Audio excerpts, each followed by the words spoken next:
Mobile gaming is a pretty big deal. More people play games on their phone than any other platform. So you might wonder, if you're an Ubuntu Touch user, what games are available to you? Well, I actually have a video addressing this exact thing, but since I made that video, there's been a port of one of my personal favourite Linux games released for Ubuntu Touch, SuperTux. SuperTux is a charming, free and open source Super Mario clone available on a variety of platforms, and today we're going to be talking about the Ubuntu Touch port right now on the Linux Lounge. So first, if you want to try this port out, you can actually get it right from the Open Store. The only problem here is that it only works on a limited number of devices due to compatibility issues with SDL and Wayland. So sadly that does mean you won't be able to play this game on the PinePhone. I wasn't able to play this on my Xiaomi Mi A2 either, so hopefully that's something that's fixed in the future. However, this game does seem to work very well on my Nexus 5, so I have to assume that this game will work with older Ubuntu Touch devices. So with that said, let's go ahead and check the game out.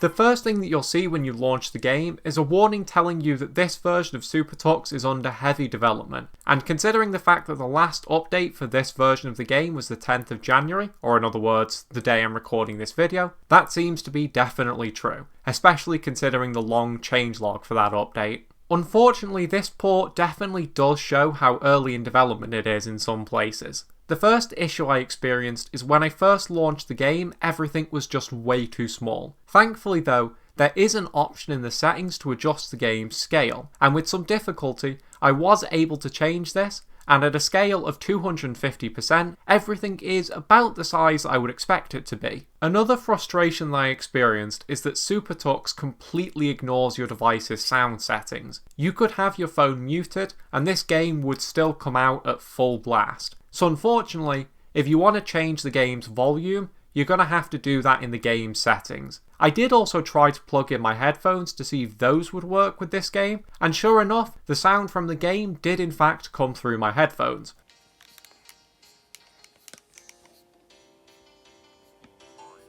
But unfortunately, even at the lowest volume settings, it was just too loud to be comfortable through headphones. So unfortunately, at the moment I can't play this game through my headphones. However, with those two issues resolved, I was ready to start the game, and sure enough, this is exactly like playing SuperTux on a PC. Everything is here as it should be, and the performance is actually very good. My only complaint would be that the controls aren't great. Very often I'd actually miss the button I was meaning to press while playing, but I do think that that's a problem with mobile games generally, so I can't be too hard on this port of SuperTux for that, although I do think that it means you'll probably struggle with the harder stages in this game. I also absolutely have to bring this up at some point. SuperTux has perhaps the coolest feature of any phone game I've ever seen. You can actually play with your phone held vertically if you prefer, and it actually works fairly well. I'm not sure why you would do this, but it's seriously cool that you can. I also do have to mention in this video that SuperTux is actually a very good game with a good amount of fun stages and a lot of charm. And although I did get a little bit bored of the game in some of the later stages, that's definitely not to say that this game is bad by any means.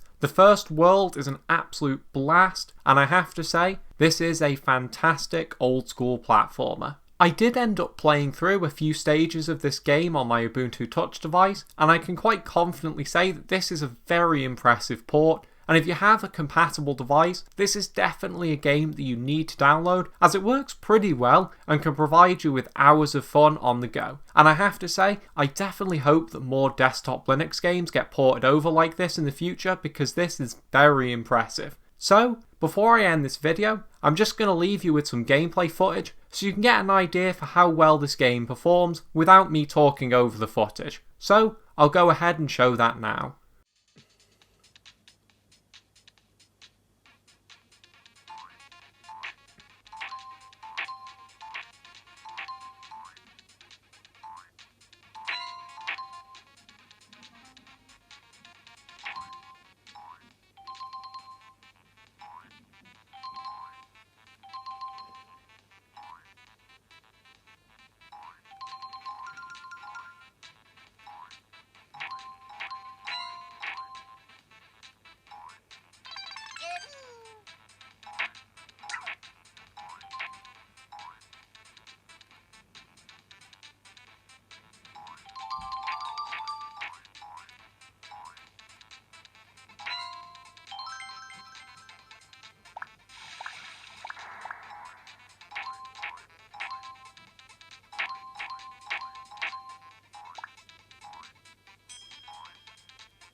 And with that said, that's it for today's video. I thank you for watching it, and I will see you in the next one.